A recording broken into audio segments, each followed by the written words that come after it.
All right, now to our first conversation. We get an outlook for Nigeria's economy in 2025. We see the major culprits are still in focus, inflation, foreign exchange, and others. Joining us now is Dr. Patrick Jumede as the Head of Research, Sterling Asset Management and Trustees Limited, joining me right here in the studio. Happy New Year. Last time I saw you was last year. Far. Same year. Not too far, right? Not too far. Just 2 days backwards. Right. And, a lot did play out in the ending, of 2024. We had the Detty December.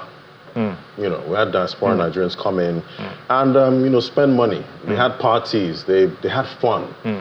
How do you think that's going to shape Q4 growth? That's for the economy.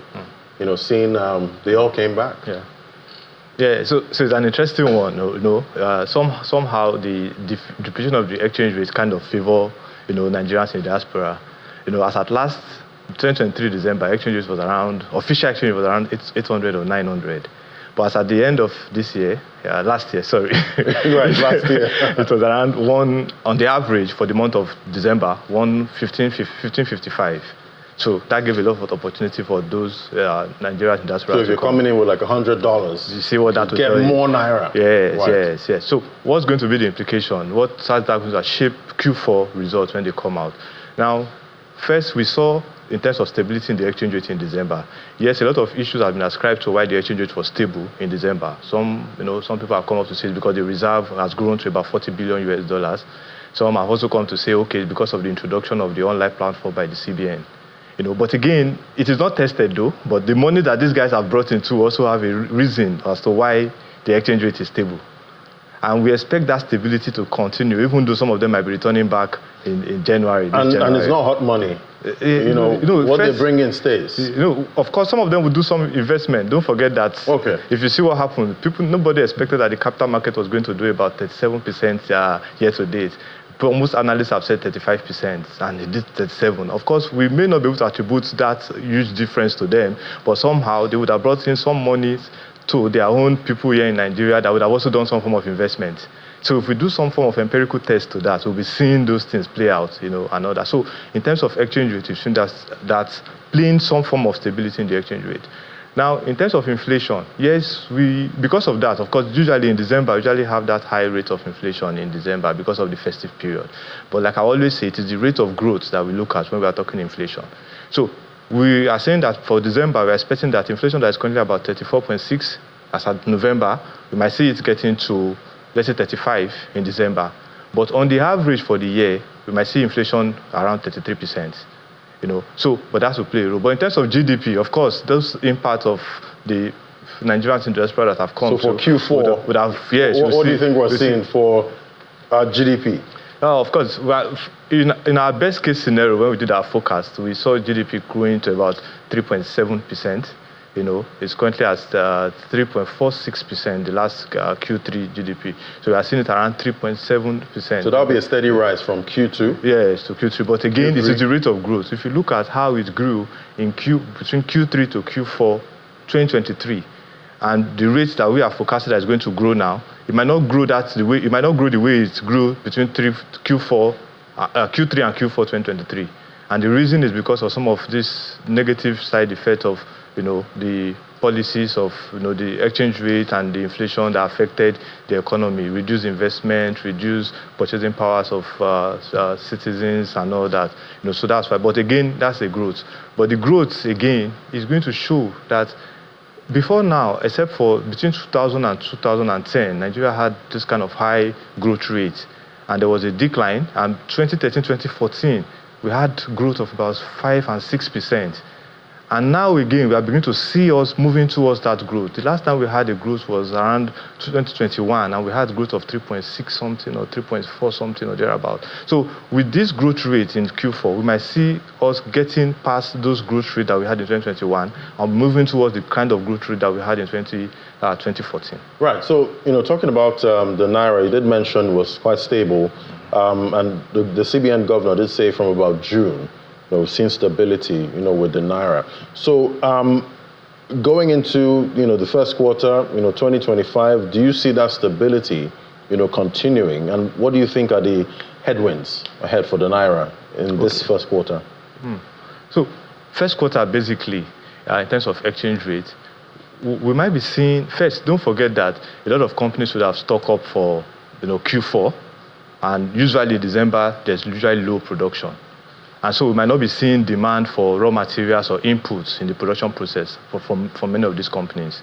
Then again, because of the depreciation of the exchange rate, like we said, from around 899 or 900 in December 2023 to 1555 in 2024, the demand for foreign education too has also dropped. So that will also put some form of stability in the exchange rate. And don't forget that the reserve is also coming up, and the introduction of the online trading platform by the CBN.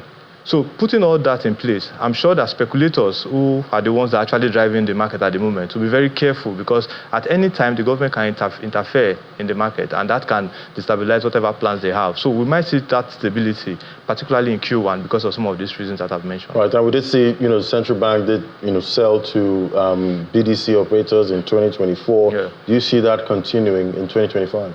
Yeah, it's likely to continue, particularly at interval. Remember that this exchange rate usually depreciates, interval. If you look at between April, when we'll be doing our Easter celebration, and the Muslims will also be traveling for the Mecca period and all that. Those things are seasonal. It also put pressure on the FX. Then in June again, we'll see those kind of pressure again. Around October, and then December. So what we might see is that this periodical interference by the CBN in the FX market, we might see that. But overall, without those periodic increase in FX demand, we might see stability. But to make it fully stable, we might be seeing the CBN coming at those times to put some form of stability in the market. Right, and I guess focus will soon start shifting to rates. Yeah. We'll have the first meeting for 2025. Yes. I'm still hung up in 2024. I need to get out of that. No, please do. So, what are we expecting for that first meeting? Talk to me, the MPC here in Nigeria and most other central banks in Africa. So, first in Nigeria, because it's our own, so we must talk about our own first. So, first in Nigeria, what I see is to say that first you must look at what is happening, because like I always say, what determines the action of the CBN is what is playing out, the numbers that is playing out in terms of the exchange rate, in terms of inflation. And the CBN has identified the exchange rate depreciation as a key factor that is causing inflation in Nigeria. So what they want to do is to check what is happening to exchange rate. So if the exchange rate happens to be stable in the first quarter, and the government, particularly the federal government through its media chart, has said that they are going to increase food production. And increasing food production, they have said that they are going to increase security so that farmers can go back to their farm. So if exchange rate is stable and farmers can go back to their farm, and during June, July, that will be seeing some form of harvest period for farmers, we might see increased supply around that period. So we might be seeing that around the first CBN meeting that they hold, even though the calendar is not out yet, the first CBN that we might be seeing they hold. And hopefully, like what we did in our case when we were talking about the best case scenario, that by June, when harvest period will commence, we might be seeing maybe a rate cut around June. Maybe a rate cut for June, because the Fed, they've said maybe about 2 rate cuts in 2025 from a projected 4. So it seems like the other side, most developed economies, I don't think they're going that bullish with rate cuts into 2025. So a lot of economists are also trying to look at what the Trump administration is going to bring on board. And that is going to determine, again, what is going to play out. Don't forget that even though their inflation is coming down in those advanced economies, they are also seeing a second round of inflation because of core inflation that is going up in those countries. And if some of these predictions about what Trump is going to do come into reality, we might be seeing a second round of inflation coming from those advanced economies. So, and because of that, people will want to see the card play out before they will then decide on what to do. But if it comes out the way people have said, then it's going to affect us as well as a country. Right. So we did see cocoa outperform most of the commodities, best asset class when it comes to most of those commodities. We've also seen some indexes. The stock market hit highs, never seen before. What's the play for 2025? What is that asset class that will either continue the outperformance from 2024 or maybe a laggard that might pop up in 2025? 2025. Okay. So, interestingly, like you have rightly said, most of the index of the capital market did well. If you look at those 5 indexes as classified by the Nigerian Stock Exchange, that's the oil and gas, the banking sector, insurance sector, consumer goods, and industrial goods. But if you now want to compare it vis-a-vis what they did in 2023, you will see that oil and gas sector, the index did well. If you see banking, you see the index dropped. And why did it drop? I'm sure the reasons are obvious. But again, they were able to pick up. Right. By February this year, when the full year financial performance of some of these banks will come out, it will give another incentive as to whether investors are going to continue to buy bank stocks again. Because what they'll be looking at is to say, they've benefited from the high interest and they get high interest income because of the high interest of the monetary policy.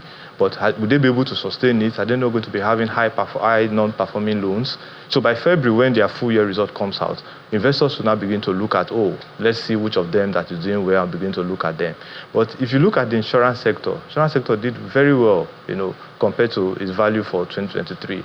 Then if you go to 2 sectors that I feel might also be coming up to do very well in 2025 is the consumer goods sector and the industrial goods sector. Most of these sectors suffered the exchange rate and inflation issues that we've been talking about since 2023. But again, because of this form of stability that we're going to be seeing in 2025, we might be seeing some of them now, coming up from wherever they are and picking up, entering into those sectors that are likely going to drive the capital market in 2024. All right. Then we might also be seeing the fintech industry too, coming up again. So sectors in those areas are likely to be the sectors that are likely to drive the capital market, in addition to the oil and gas sector. All right. That we've mentioned. Early days, but we'll keep tracking to see how it plays out, and I guess another year we'll go again.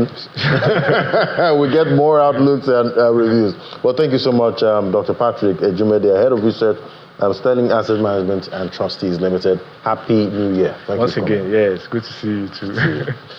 All right, so we'll take a break now. When we come back, we'll head straight to the markets. That's in a moment. Just stay with us.